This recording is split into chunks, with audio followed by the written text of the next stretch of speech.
Pendidikan adalah gerbang utama menuju kesuksesan. Guru sebagai agen perubahan memberikan peranan yang sangat penting dalam mewujudkan pendidikan yang berkualitas demi mewujudkan generasi emas Indonesia. Selamat pagi, Assalamualaikum warahmatullahi wabarakatuh. Salam Om Swastiastu, Namo Buddhaya, salam kebajikan. Saya Antoni Pajar dari SMK Negeri 4 Samarinda. Saya mengajar bahasa Inggris. Prestasi terbesar saya adalah pada tahun 2018 saya mewakili Indonesia pada pertukaran guru Indonesia Australia. Dan pada tahun 2024 ini saya juga mewakili Indonesia dalam pertukaran guru Indonesia Korea. Pada kesempatan ini saya ingin membagi pengalaman praktek baik saya kepada Bapak dan Ibu semua. Let's check it out. Judul best practice saya adalah Thematic Apperception Test Based dalam membuat asesmen non-diagnostik pra pembelajaran diferensiasi menuju sekolah ramah anak. Diberlakukannya kurikulum Merdeka sebagai kurikulum nasional oleh Menteri Pendidikan Nasional menjadikan paradigma pembelajaran mengalami perubahan. Berbicara tentang kurikulum Merdeka akan berhubungan erat dengan pembelajaran berdiferensiasi. Salah satu langkah sebelum memulai pembelajaran berdiferensiasi adalah membuat asesmen non-diagnostik untuk mengetahui lebih jauh tentang gaya belajar siswa dan keadaan sosial, ekonomi, dan budayanya. Saya sebagai guru bahasa Inggris pada tahun ajaran yang lalu, saya membuat asesmen non-diagnostik berupa kuesioner biasa yang menanyakan tentang apakah Anda menyukai bahasa Inggris dan sejenisnya. Tetapi ternyata asesmen itu kurang begitu efektif dalam mengidentifikasi siswa menuju sekolah ramah anak. Sekolah ramah anak seperti yang dilansir dari situs Kementerian Pemberdayaan Perempuan dan Perlindungan Anak.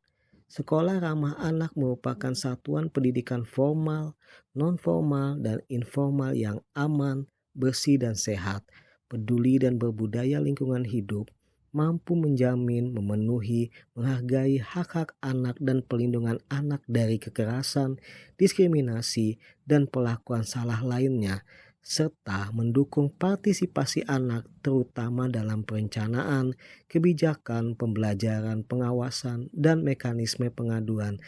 Karena ketidakefektifan asesmen non-diagnostik pada awal pembelajaran sebelumnya yang saya buat, menyebabkan saya kurang informasi mengenai kehidupan pribadi peserta didik yang berhubungan dengan orang tua. Sehingga pada saat materi yang diajarkan bertema family, beberapa murid yang ternyata mempunyai orang tua yang tidak lengkap merasa rendah diri ketika mempresentasikan tentang tema family di depan kelas. Hal ini tentunya sangat bertentangan dengan prinsip sekolah ramah anak, di mana peserta didik seharusnya merasa nyaman dalam proses pembelajaran, apapun tema atau materi yang diajarkan. Salah satu usaha untuk menganalisis non-diagnostik peserta didik adalah melalui tes dengan mengacu kepada Thematic Apperception Test. Thematic Apperception Test adalah tes kepribadian yang didasarkan pada suatu tema. Tema dibuat dalam bentuk gambar yang kemudian diproyeksikan seseorang untuk mengerti bagaimana kondisi kejiwaan atau mengetahui isi dari kepribadian orang tersebut. Dalam proses pengerjaan asesmen non-diagnostik ini, saya menemukan beberapa tantangan. Tantangan pertama yang dihadapi adalah murid-murid kurang memahami maksud dari pertanyaan-pertanyaan yang diberikan melalui Thematic Apperception Test Base. Beberapa peserta didik kurang mampu menginterpretasikan maksud dari pertanyaan-pertanyaan yang diberikan. Tantangan selanjutnya adalah karena jumlah peserta didik yang terlalu banyak dalam satu kelas, membuat potensi peserta didik kurang nyaman dalam menjawab pertanyaan.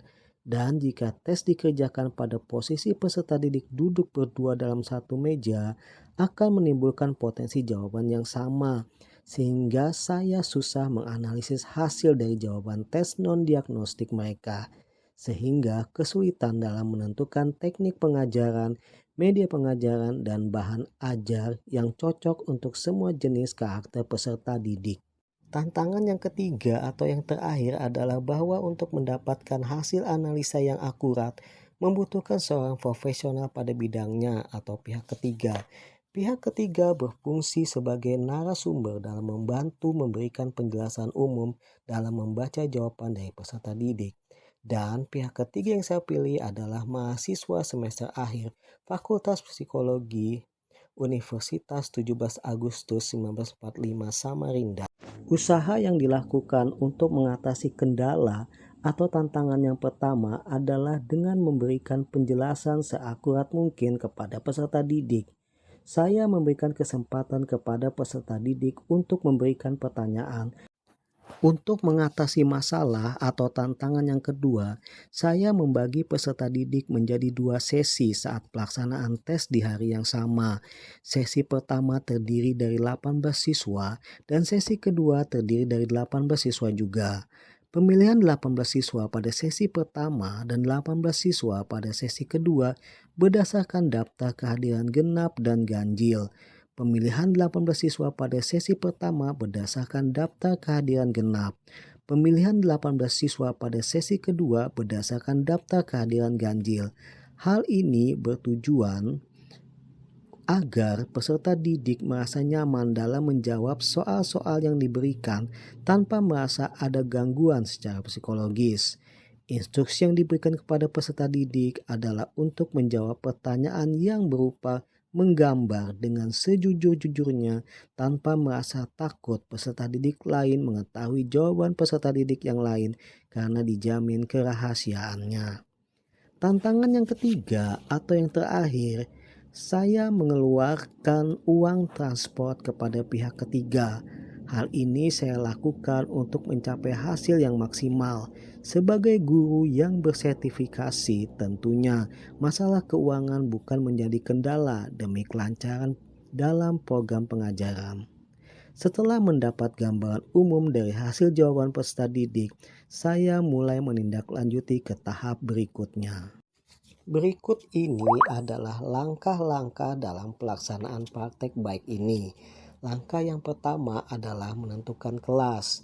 Kelas yang saya pilih adalah kelas 10 Desain Komunikasi Visual tahun ajaran 2024-2025. Kelas ini dipilih karena saya mengajar di kelas tersebut dan jumlah murid yang terdaftar berjumlah 36 siswa.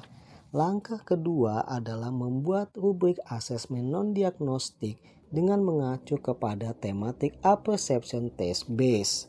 Langkah ketiga adalah merancang pertanyaan dan instruksi pertanyaan. Pertanyaan dan instruksi pertanyaan harus jelas sehingga peserta didik dapat memahami apa yang diinginkan oleh pertanyaan tersebut. Langkah keempat adalah mendistribusikan pertanyaan kepada peserta didik. Dan langkah terakhir adalah menganalisa hasil jawaban dari peserta didik. Tahap terakhir adalah refleksi.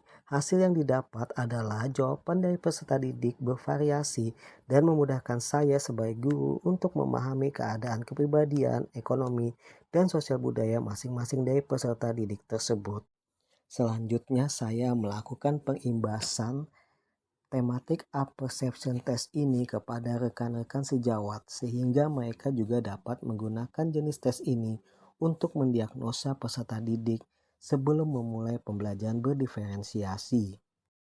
Demikianlah praktek baik dari saya yang sudah saya sampaikan. Semoga bisa menginspirasi Bapak dan Ibu semua. Jalan-jalan ke kampung Tritip, jangan lupa membawa rusa. Jadilah guru inovatif, pahlawan tanpa tanda jasa. Terima kasih, selamat pagi. Assalamualaikum warahmatullahi wabarakatuh. Salam, Om Swastiastu, Namo Buddhaya, salam kebajikan.